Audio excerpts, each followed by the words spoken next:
Welcome back. I'm Mark Colavecchio. Heart disease is the #1 killer of women in America. Today is Go Red for Women Day. Here to tell us more about it, Brandy Wendler and Vivian Dietz-Clark. How are you, ladies? Great. Excellent, excellent. So, you know, I always thought heart disease was the #1 killer overall. But especially women. See, a lot of women might think, well, breast cancer, that's huge. Other cancers, heart disease, biggest killer of women. And so much research has been done. Do we have a good grasp on why that's the #1 killer of women in America? I'm not sure if it doesn't have to do with our lifestyle and kind of the way that we live and the way that we eat and our convenience in our foods. And there's, you know, a bunch of sugars and high calorie counts in a lot of this prepackaged meals that are more convenient for us. And with Go Red for Women, what we'd like to focus on is just kind of simplifying the diet, increasing your exercise, even if it's just, you know, 3 times a week, 30 minutes. Just if you go for a walk, go to the mall, do window shopping, something like that. You know, it's interesting. My wife, I remember distinctly one doctor's visit. She goes to the doctor, and the doctor says, well, how much exercise you get? And she says, well, I chase the kids around all day. And he looks up and he says, that's not exercise. Whoosh. You don't want to tell a woman that chasing after the kids is not exercise. However, to be fair, my wife walks 6 to 8 miles a day. Oh, wow. And she's a hardy Alaskan soul. She was out today, doing her thing.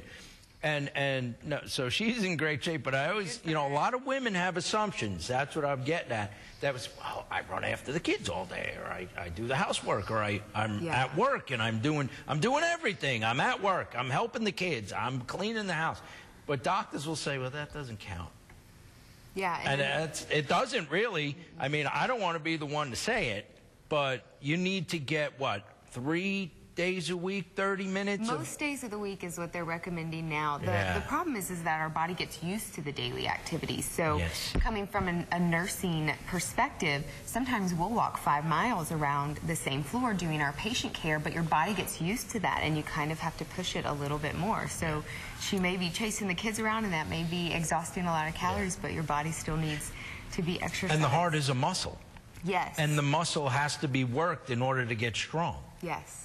So if you look at it that way, you do have to push that cardio a little bit here and there. Yes. And you're right, you do get used to something. And, you know, we're not telling people to be marathon runners. We're really not. Not at all. I mean, and you'd be surprised, right, on how much exercise you need minimally to actually maintain a healthy lifestyle. Yes. Yeah, it's not anything extreme. It's not something you have to go kill yourself over. It's just 30 minutes, you know, on the treadmill. I do it in front of the TV just to pass the time, walking at a medium pace. You know, and I would like to see more corporations. I was just online yesterday looking at some stuff, and they have exercise equipment for the desk.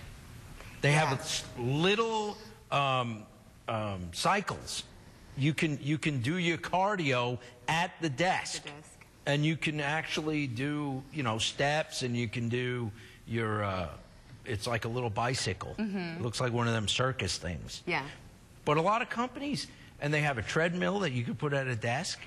And I would imagine, you know, I would like to see healthcare programs actually invest in that and make that part of their plans to where your workplace is investing in your health. Yeah. Because in the long run, it'll cost you less money for general health. Yeah. And there's a lot of places that they do no smoking programs with their employees, and then there are certain hospitals that have Weight Watchers programs to help reduce, you know, your weight and get some exercise in.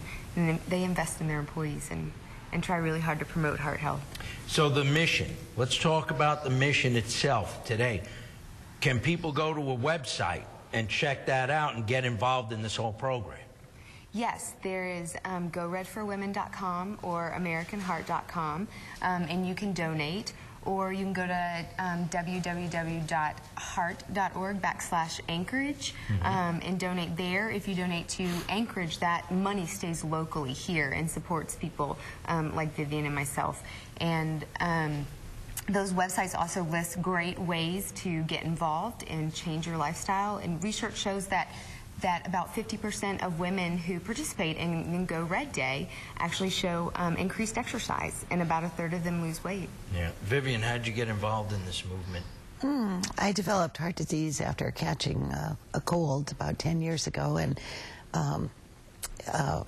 was in pretty bad shape when I was first diagnosed. And I guess part of my message and part of the message of Go Red is sometimes women's symptoms are a lot different than one would expect, and they can be a lot different than men's symptoms. So in my case... So in other words, they mask other problems? They mask other problems. So I had about 2 years of slowing down, getting out of breath, having a hard time getting up hills, upstairs, and this was a very gradual process, and I'm thinking, oh, I'm getting old, I've got to lose weight, I'm working too much, this, that, and the other. Yeah, those are all the things we all assume. Yeah. So now, what happens? You go to the doctor, and what do they tell you?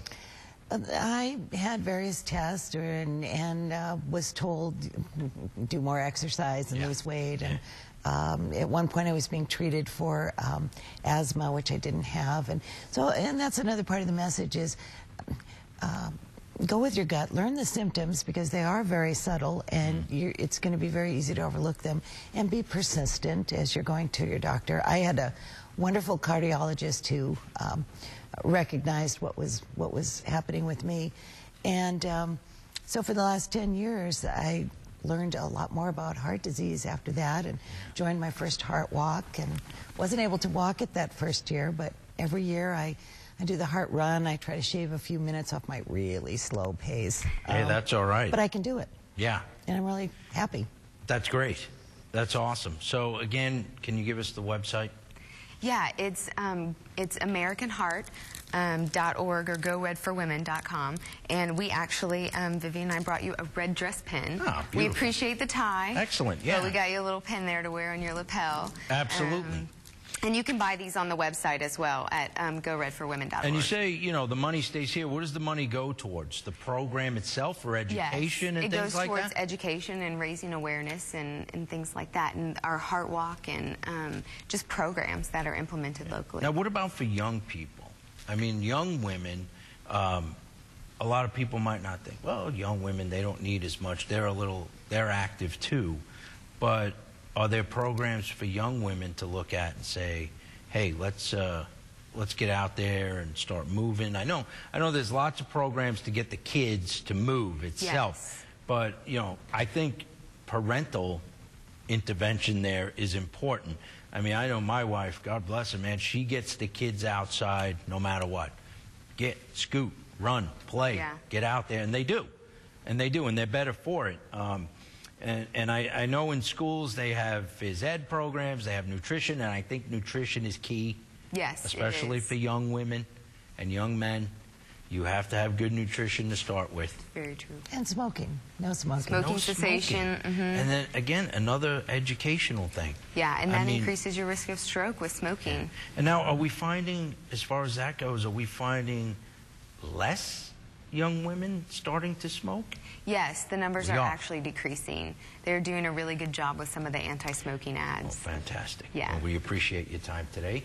It's time for a short break. We'll be right back.